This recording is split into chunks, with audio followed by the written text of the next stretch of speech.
High, কেমন আছেন আপনারা সবাই? আমি তো বেশ ভালো আছি। আজ বড় মার কাছে যাব, সেই কারণে ভোর 4:30টার দিকে উঠেছি।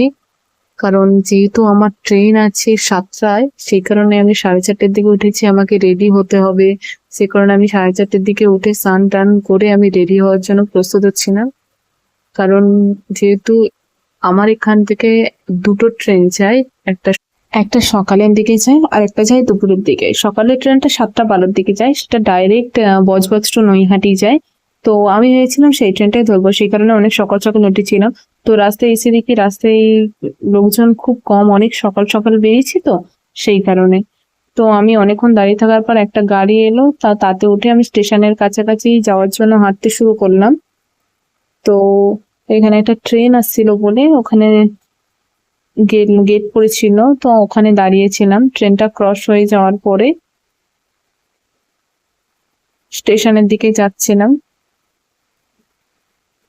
সত্যি বলতে আমি ভেবেছিলাম হয়তো এখান থেকে, যেহেতু কত 2.5 ঘন্টা মতো দেখাচ্ছিল, 2.5 ঘন্টা না 2 ঘন্টা মতো টাইম দেখাচ্ছিল, আমি ভাবলাম যে হয়তো অনেকটা বেশি হয়তো নেবে, চার্জ নেবে ট্রেনের টিকিটের। বাট দেখলাম মাত্র 15 টাকা, বেশ ভালো কিন্তু। তো ট্রেনও এসে গেছিল, আমি ট্রেনে উঠে গেলাম।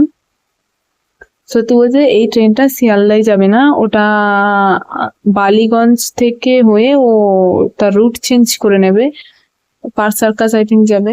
তো আমার যে ট্রেনটা যাবে ও ওই ট্রেনে উঠতে পারেনি বলে আমাকে বালিগঞ্জে নেমে যেতে হয়েছিল। ওই ট্রেনটা ডাইরেক্ট নৈহাটি যেত, কিন্তু আমার ফ্রেন্ডটা ও আসতো, ওর ট্রেনটা পৌঁছায়নি বলে তাই আমাকে ওই ট্রেনটা থেকে নেমে যেতে হয়েছিল। তো আমি ওই ট্রেনটা থেকে নেমে গেলাম। তারপরে দেখলাম যে ও দূর থেকে আসছে, তো আমরা এখান থেকে বালিগঞ্জ থেকে আমরা শিয়ালদায় যাওয়ার জন্য আরেকটা ট্রেন ধরে নিলাম। আমরা শিয়ালদায় পৌঁছে গেলাম। এই যে আমার ফ্রেন্ড। তো আমরা শিয়ালদায় পৌঁছে আমরা দেখতে দেখছিলাম যে নৈহাটির কতগুলো ট্রেন আছে এবং কটার দিকে ট্রেন আছে। তো আমি বলছিলাম হাই বলো হাই বলো আমার ফ্রেন্ডটাকে। ওর সাথে আমার অনেক দিন পরে দেখা হয়েছে, প্রায় 1.5 বছর পরে মতো ওর সাথে আমার দেখা হয়েছে। তো আমি তো খুব আনন্দিত যে আমরা ঘুরতে যাচ্ছি অনেক দিন পরে। আর সত্যি এবারে দূর থেকে দেখতে পাচ্ছি যে আমাদের ট্রেনটা বেরিয়েছে 1 নম্বর প্ল্যাটফর্মে। তো আমরা প্ল্যাটফর্মের দিকেই এগোচ্ছিলাম আস্তে আস্তে। তো দেখছিলাম ট্রেনটা দাঁড়িয়ে আছে অলরেডি। তো আমরা ভাবছিলাম কোন কামরায় উঠবো কোন কামরায় উঠবো, এটা ভাবতে ভাবতে আমরা ট্রেনে উঠে গেলাম। ট্রেন আমাদের ছেড়েও দিল। তো আমরা আমাদের গন্তব্যস্থলে যাওয়ার জন্য পুরো প্রস্তুত ছিলাম। আমরা তো সত্যি খুব হ্যাপি, খুব হ্যাপি যে মায়ের কাছে যাচ্ছি, একটা আলাদাই অনুভূতি। তো ট্রেনটা যেতে যেতে আমরা বলতে গেলে প্রায় কাছাকাছি চলে এসেছি। এখানে একটা বাচ্চাকে দেখলাম, ভীষণ কিউট দেখতে। সে দেখছি কত সুন্দর ভাবে আধো আধো চোখে তাকিয়ে আছে। দেখতে দেখতে আমরা ঢুকে গেলাম নৈহাটি জংশনে। সত্যি জায়গাটা এলেই মানে জায়গাটা ঢুকতেই যেন কেমন একটা ভালো লাগা শুরু হয়ে গেল, হয়তো মা আছেন বলে। তো আমার এখান থেকে সত্যি বলতে স্টেশন থেকে স্টেশন থেকে বড় মায়ের কাছে যাওয়ার জন্য বেশি রাস্তা না, হার্ড যত মাত্র 5 মিনিটের রাস্তায় তুমি পৌঁছে যাবে, মাত্র 5 মিনিট। মানে স্টেশন থেকে নেমে তারপরে একটুখানি হেঁটে গেলেই দেখবে সামনে একদম সোজা, মানে তোমাকে কোনো গলিতে যেতে হবে না, কোনো দিকে যেতে হবে না, সামনেই বড় মায়ের মন্দির।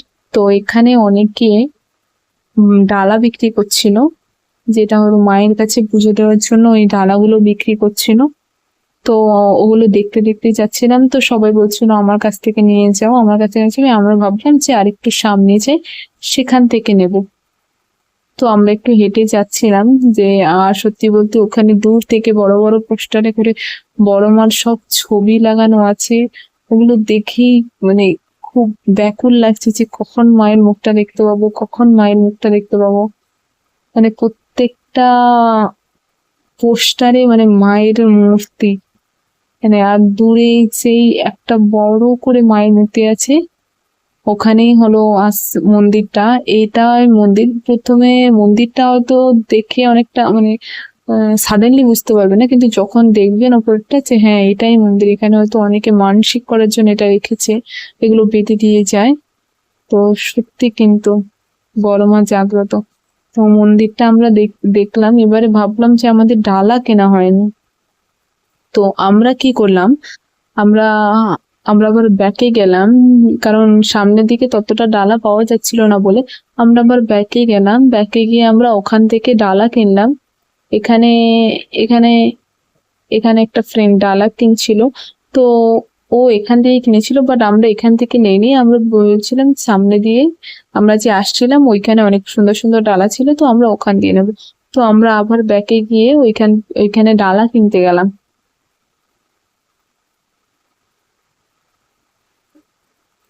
তো আমরা যেতে গিয়ে দেখছিলাম আশেপাশের দিকটা সত্যি খুব সুন্দর, মানে জায়গাটা গিয়েই কত সুন্দর লাগছে। তো আমি আমার ফ্রেন্ড দুজনেই যাচ্ছিলাম ডালাটা কিনতে।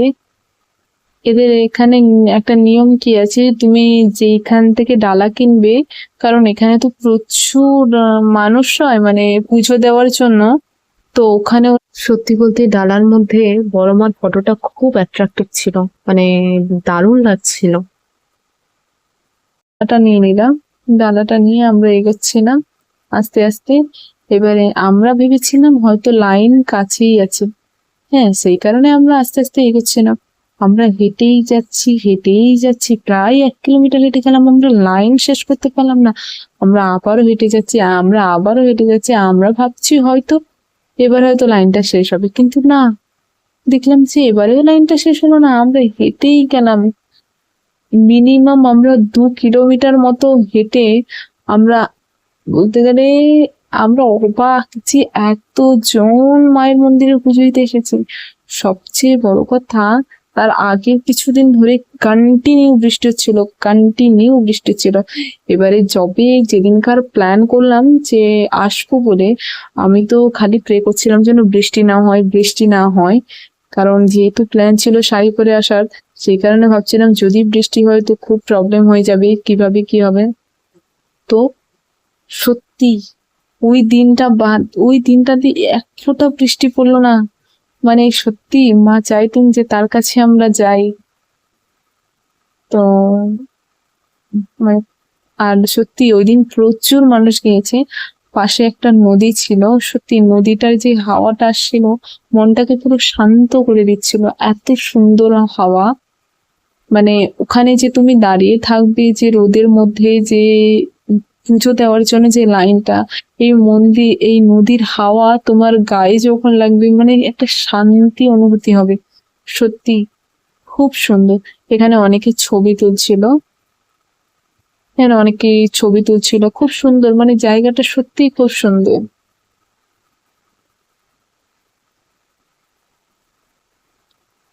আমরা এখানে দাঁড়িয়ে থাকতে থাকতে আমরা সত্যি আমাদের খুব মানে ক্লান্ত হয়ে গিয়েছিলাম বলে আমরা এখানে পাশের একটা শিব মন্দির আছে, ওখানে আমরা বসেছিলাম একটু।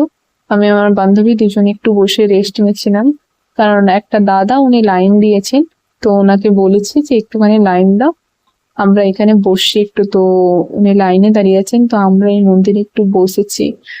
মানে সত্যি বলতে লাইন দিতে দিতে ক্লান্ত হয়ে গেলাম, কিন্তু তবু মাকে দেখার ইচ্ছেটা মানে খুব প্রচুর। এখানে সবাই ছাতা নিয়ে দাঁড়িয়ে আছে, মানে আমরা লাইন দিয়েছিলাম কটা, 9টার দিকে। আমরা গেটের কাছে, এখন আমরা আস্তে আস্তে গেটের কাছে পৌঁছে এসেছি। আমরা গেটের কাছে পৌঁছালাম 1টার দিকে। একটা, তো আপনারা যদি কেউ যান বড় মার কাছে, তো আমি একটাই জিনিস বলবো, আপনারা প্রথমেই নেমে এসে, কারণ সবাই যায় পুজো দেওয়ার জন্য, তো আপনারা প্রথমেই নেমে এসে আগে লাইনটা দেবেন, যে কোনো একজন লাইনটা দিয়ে তারপরে আপনারা ডালা কিনবেন না কি করবেন আপনারা করতে পারেন, কারণ লাইনটা অনেক বড় হয়, অনেক। তো আমরা আস্তে আস্তে মন্দিরের ভেতরে ঢুকছি। এবারে আমরা ভাবলাম হয়তো এখানেও শেষ, কিন্তু না, এখানেও আবার সেই খোপ খোপ মতো করা আছে, মানে এই গলি থেকে ওইটাই, এটা থেকে ওটাই, মানে পুরো যেন সেই গেম খেলা একটা ব্যাপার আছে না, পুরো সেই ফিলিংটা হচ্ছিল সত্যি বলতে। তো অবশেষে মায়ের দর্শন পাওয়া গেল, মানে সত্যি একটা দারুণ, মানে দারুণ অনুভূতি। সত্যি মানে মানে এতদিন যাকে টিভিতে মোবাইলে দেখে এসেছি মানে তাকে সামনাসামনি দেখা মানে সত্যি মানে মায়ের মুখটা শুনে জল জল করছে, এত সুন্দর। মানে সত্যি দেখে মনটা পুরো শান্তি হয়ে গেল যে এত সুন্দর, এত সুন্দর। আর কি বলবো, চোখগুলো তো আরোই সুন্দর, খুব সুন্দর, মানে এক কথায় যা অতুলনীয়। তো আমরা, আমাদের পুজো দেওয়া হয়ে গেছে, আমরা তখন বাইরে বেরিয়ে এসেছি। বাইরে বেরিয়ে এসে আমরা একটু বড় মায়ের কাছে এসেছি, তো মায়ের ছবি নেবো না তা হয়, তো আমরা একটা দোকানে গিয়েছিলাম মায়ের ছবি দেখার জন্য। তো আমরা ছবি নিলাম, আমরা টোটাল 5টা ছবি নিয়েছি। সত্যি বড় মা ফিলিং। তো আমাদের ঘোরা হয়ে গেছে, আমরা আবার ট্রেনে উঠে গেলাম ব্যাক করার জন্য। ট্রেনটা পেয়ে গেছিলাম খুব তাড়াতাড়ি, মানে যেই টাইমে বেরিয়েছি তার 10 মিনিট পরেই ট্রেনটা ছিল, তো ওটা পেয়ে গেছি।